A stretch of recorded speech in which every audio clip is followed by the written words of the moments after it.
It is finally time to talk about the noob trap flowers. The toilet paper lilies. White Mage Lily system in Stormblood was widely regarded as the worst system ever implemented in Final Fantasy XIV, and I'd say that people still think that even today. But far be it my own opinion, it was widely criticized from even before Stormblood's launch up until the Shadowbringers Lily rework that completely changed them from the ground up. No offense intended, of course, I love our devs and you know that, but many players actively said that they hid the element, myself maybe being one of them, because it was just unnecessary clutter with no actual impact to the actual gameplay, or others were mad at it, stating that it was a system that encouraged players to learn bad habits. Often people would refer to the lilies as gutter trash, toilet paper petal lilies, throw the lilies in the fireplace, noob trap flowers, and so let's dust off the musty old tomes of ancient lore and actually start explaining this controversy. Similar to today, your lily gauge had a grand total of 3 charges it could hold, but in the olden times, it was only the quote-unquote blue lily type. We had no notion of the blood for the blood lily or anything like that. It was 3 blue lilies, and that's it. So let's briefly talk about what you obtain from these lilies. Unlike today where you'd get a powerful on-global cooldown set of abilities with no cast time and no MP cost like Afflatus Rapture or Afflatus Solus, you instead got a system that revolved around reducing the cooldown of a single off-global cooldown ability upon usage. The exact mechanisms was the lily system could store up to 3 of these lilies. Think about this like saving them up. But those lilies were only actually expended when you used an off-global cooldown ability, and it was used specifically on that one ability, meaning that depending on when you use the off-global cooldown ability, you could have 3 lilies impact it, 2, or 1 lily, or oftentimes 0, depending on when you use the abilities. 1 lily will reduce the cooldown of the next off-global cooldown ability of the list of them by 4%. 2 lilies will reduce it by 10%. 3 lilies will reduce it by 20%. Off-global cooldown abilities here included Asylum, Assize, Divine Medicine, or Tetragrammaton.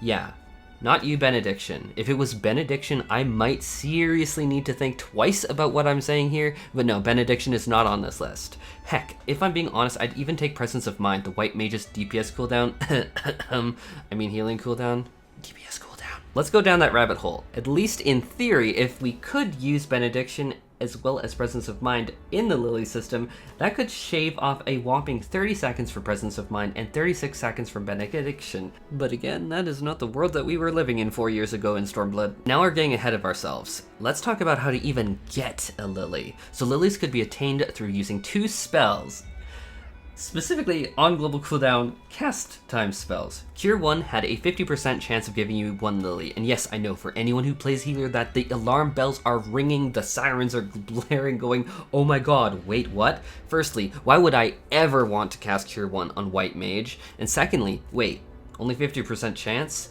Yup, trust me, those alarm bells are totally valid. Now the second way to get it was through Cure 2, which would have a 100% chance of giving you a single lily, which from what I just said you can probably guess, it really became the only realistic, reliable method of acquiring a lily. They're going to be like, surely there were other ways to gain lilies, right? What about on Regen? What about Medica? What about Medica 2 even?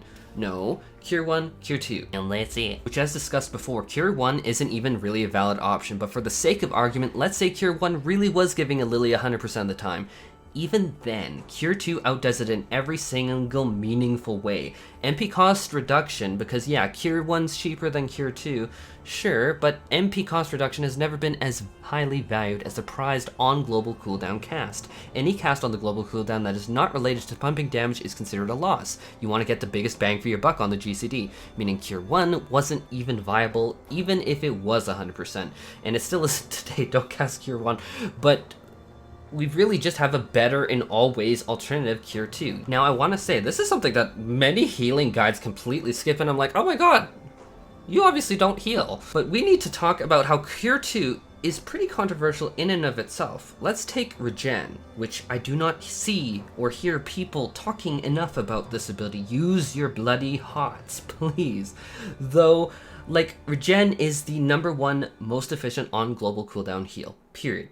This specific one, during Stormblood's potency, heals for 1050 potency across its duration, which is dwarfing Cure 2, which is dwarfing Cure 1 by a lot. Like, this potency difference is exactly why experienced healers in 14 constantly keep Regen ticking on uncoming damage. Simply disgustingly effective, even Cure 2 looks silly.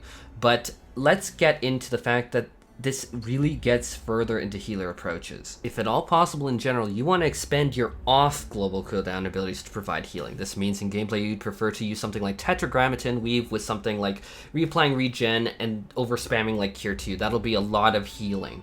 But more than that, greater healing meta, especially in coordinated statics, is that when healers use particular cooldowns is often dictated around when a particular mechanic happens, such as heavy damage bursts like Junction Shiva or Junction Titan, especially like something like E11S's electric cycles.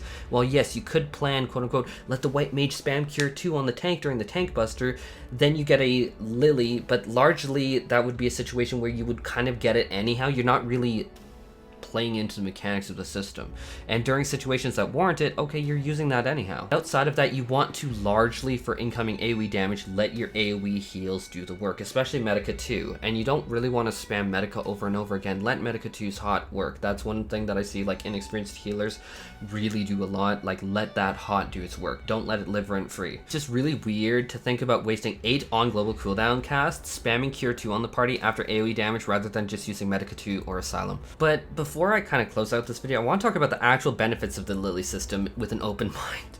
Even taking Asylum with a 90-second cooldown, Asai's and Tetra are 60 seconds, remember that, so that's even lower. Asylum with 1 Lily loses 4.5 seconds of cooldown, with 2 Lilies 9 seconds cooldown, and with all 3 Lilies, so that means that you have cast Cure 2 3 times on the global cooldown, give you a total of 18 seconds reduced cooldown. Which is that something? Sure. But I propose the question to you then is, are you really going to hold off on using Asylum during key proper moments to shave this off? And then when it comes back off cooldown, because you shaved that 18 seconds, you're really going to be confident that that is actually when you're going to need it, and you wouldn't wait that extra 18 seconds, or that you couldn't. And of course, it would be fight dependent, depending on raid-wide timings, but really, that seems like a stretch. Ask these same questions, but with even less of a cooldown reduction perk for Asai's and Tetra at baseline 60 seconds. Taking all of this together, this is why the Stormblood's Lilies system was largely considered really bad, very controversial system to say the least. It incentivized spamming specifically Cure 2 when in large part, Cure 2 should be avoided. It is definitely something you use, but it should be in general a last resort. It was also very passive, making it so that players would just hide the HUD element, or many players would. Not all, obviously, but many. But because if you like use the abilities during the fight when you were supposed to anyhow, it really just became a mindless passive that was mostly ignored, which in the normal ebb and flow of combat weaving in off global cooldowns made this Lily system really, if I'm being frank with you, give mostly 4% reduced cooldown or literally 0%. Which is basically nothing, no matter what you do. It's very rare that you'd like save up 3 Lilies and then really get that big bang for your buck. But more than that, many players were feeling upset, thinking that this was disruptive to new players learning the game when it was kind of inspiring them to learn bad habits. Spam Cure when it was massively inefficient. And then new players would be like, oh, I don't need to use Regen, because why would I use Regen? Because obviously we're gonna use this because it gives Lilies, which is obviously the system where I get a literal icon, and then this should be really good for me.